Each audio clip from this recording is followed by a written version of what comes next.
Hi, and welcome back to the Sales Growth Showcase, where we share insights from some of today's top sales leaders so that you can make more money and be better connected to your customers. I am joined today by Dionne Mejer.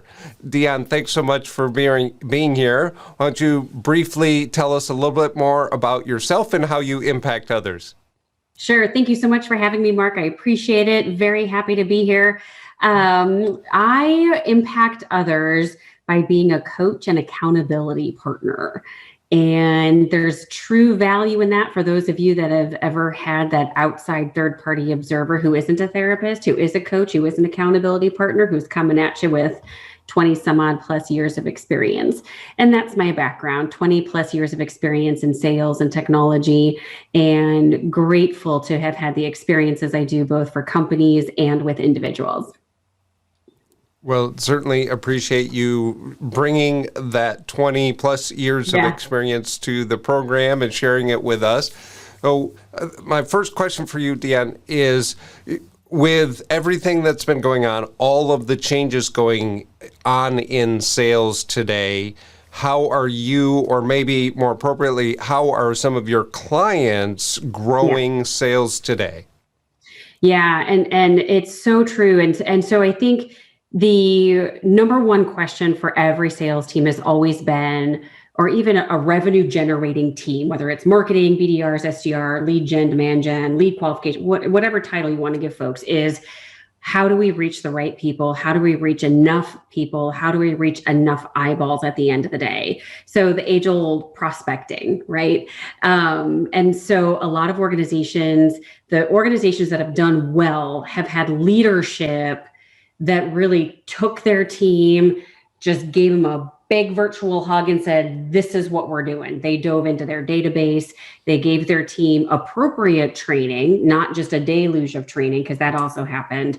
And they really focused their teams on not targeting in a bad way, but being focused on engaging with the right people at the right time with the right message, driving thoughtful behavior at the end of the day, whether it was a closing team or a BDR team or whatever. So organizations that were successful had leadership that did those things at the end of the day. Organizations that weren't quick to move are faltering a little bit. Yeah, I love that focus in on being super intentional and very specific with your actions, because in all of this change and uncertainty, the more that you can focus in on and be very intentional in what you're doing can really help you skyrocket to the next level. So thanks for sharing that. Mm-hmm. Now, on the other hand, how about some of the challenges that you're hearing that are still happening today? So if we're able to get that focus, what is still a challenge in sales today? Yeah, I think it's the age-old question of number one, prospecting. I'm at the risk of being direct for some folks. Sometimes there's just a lot of whining about, I don't have time and I don't know how and right. And that's really a symptom of somebody wanting to do good and do good work and not simply knowing how at the end of the day. And so I think the number one challenge for folks is still and always will be prospecting and the self-imposed barriers that come with that. I think the other half of the coin is making that transition to a virtual selling world at the end of the day. So my background is inside sales and has been for the last, holy cow, we moved here in 2014 years. And you have to be willing to change the channel of your mind to, this is how we've always done things, which still gets said in 2021, to how do my buyers, how do my customers, how do my clients want to buy from us? Are they willing to buy remotely? Are they willing to buy from a team over Zoom? Are they willing to buy over the phone? How can we make that experience better? And so those are the challenges that we're definitely still seeing in the world. And, make no mistake about it, as much as I love inside sales, there will always be a time and a place to get together in person. I still do that with some of my clients and believe in that.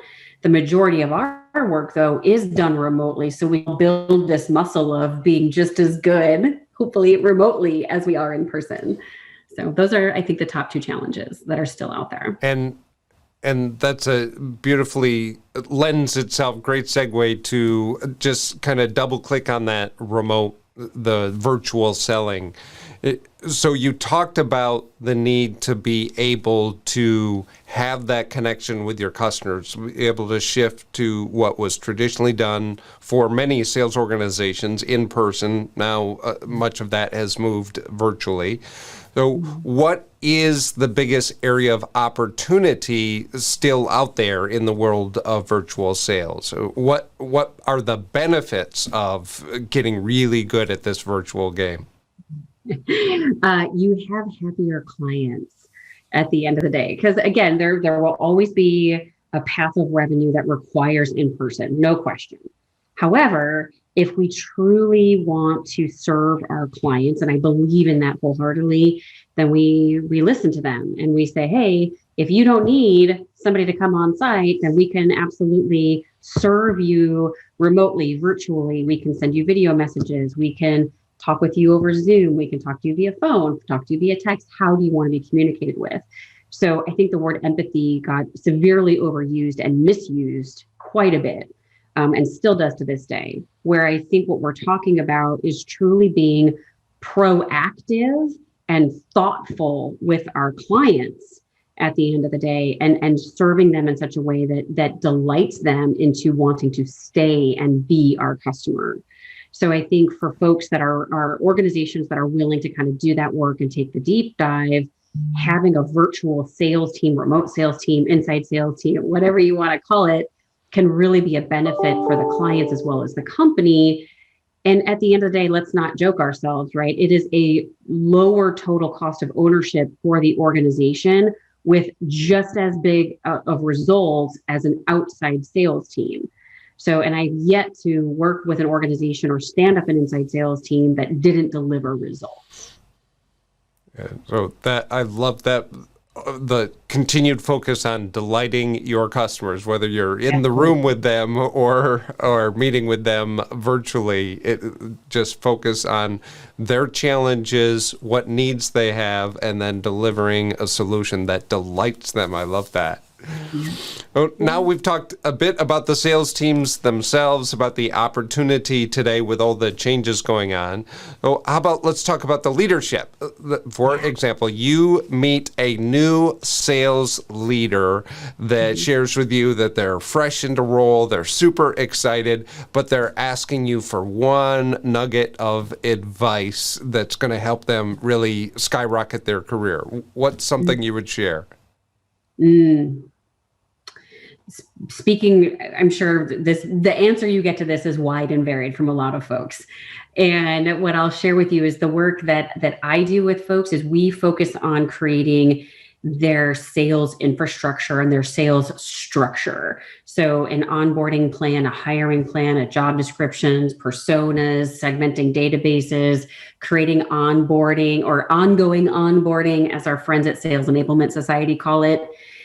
Creating the right KPIs, working on communicating and delivering all of that to folks. Our clients have seen anywhere between, a 300% increase in return once you start systematizing efforts, not formalizing to the point of a chokehold, but really systematizing and saying, all right, guys, in the month of June, we're focusing on this particular skill set, and we're going to go after these amount of customers or this type of customers. Let's do some messaging workshops. How many cadence, how many steps in our cadence. The more specific we get with our efforts, when the sales leaders get specific, not over the top telling people what to do, but more facilitating a system, facilitating a process, we see tremendous amounts of growth because we're enabling and empowering our teams, who are adults, by the way, to go ahead and own it and just drive it to completion. So we see huge amounts of success with that. The advice would be around putting the right systems and structure in place to make sure that you have a process that you can just execute on. And of course, there's always that flexibility and those unseen variables, but that's why having that structure will really help them succeed. We call out expectations. We give clarity, right? It removes friction at the end of the day because everybody knows exactly what they're supposed to be doing. Process is linear. People, we are not, but the process exists for a reason, right? It's like driving on the road. And we have lines on the road for a reason. And sometimes we have to take the long way, but hopefully we still get to where we need to be at the end of the day. Well, I have really enjoyed the conversation. It goes by very quickly, but I appreciate you sharing the insights that you did, Dionne. Undoubtedly, you know of other successful sales leaders that probably have great insights like yourself. Would you like to share a name or two of somebody that I should reach out to and invite on the show? Sure. Amira Rand is fantastic. Amy Pence is amazing. Paula White is out of this world. So those are three off the top of my head I would absolutely connect with. Well, I certainly appreciate you sharing them, and I will do that. I will make sure that I follow up after this conversation, and I may even let them know that we spoke in order to when I reach out. Well, Dionne, thanks so much for taking the time to be here on Sales Growth Showcase. I appreciate everything that you shared, and I know that it will be a tremendous value to those out there watching. You bet. Thank you for having me. I appreciate it. I hope you have a great day. And folks, thanks again for watching. And until next time, I wish for you invincible success.